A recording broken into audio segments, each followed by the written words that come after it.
Kita semua tahu bahwa Indonesia memang ditakdirkan untuk menjadi global player, menjadi pemain dunia, menjadi penghulunya dunia. Baik tersadar bangsanya atau tidak, baik pejabatnya sadar atau tidak, maka takdir bangsa Indonesia untuk menjadi bangsa pengendali yang berpengaruh di dunia memang ada di DNA bangsa dan negara Indonesia. Walau saat ini hutang menumpuk dengan pola pikir pejabat yang makan sekolah dari dunia barat, atau walau negara saat ini dikadali sumber daya alam yang dikeduk kaum oriental yang didukung pejabat lainnya, namun kalau sudah takdir Indonesia harus menjadi negara besar, ya pasti akan mencapai juga ke sananya. Kesadaran itu mulai terbangun saat ini.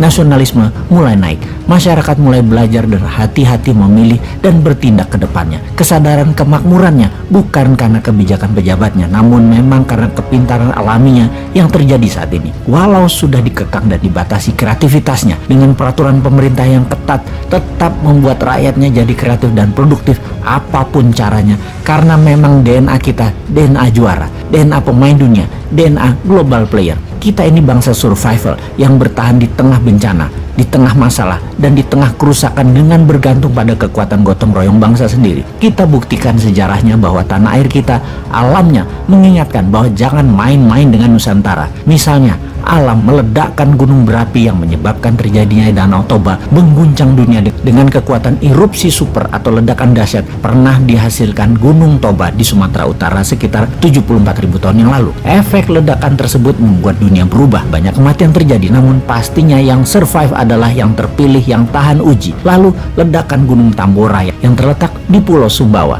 Letusan ini diikuti oleh antara 6 bulan sampai 3 tahun meningkatnya kepulan dan letusan freatik kecil. Bumbungan letusannya menurunkan suhu global dan menyebabkan pendinginan global dan kegagalan panen di seluruh dunia pada tahun berikutnya. Periode 3 tahun tersebut dikenal dengan tahun tanpa musim panas. Dunia berubah banyak dan menjadi dewasa. Pastinya pupuk disebar di seluruh dunia. Pastinya gerakan tanah vulkanik tektonik menjadi menggeser, membuat mineral tanah dalam dan mineral tanah jarang muncul di permukaan di tanah Nusantara. Lalu ada makhluk peninggalan zaman Jurassik, satu-satunya di dunia yang namanya Komodo di Flores. Ini membuktikan satu hal lagi, spesies di Indonesia mencerminkan bangsa manusianya juga ada DNA survivalnya, DNA championnya, DNA juaranya, mutu tinggi. Kita ambil hikmahnya sekarang. Ledakan Gunung Toba dan Tambora merubah dunia. Komodo adalah makhluk survival segala zaman.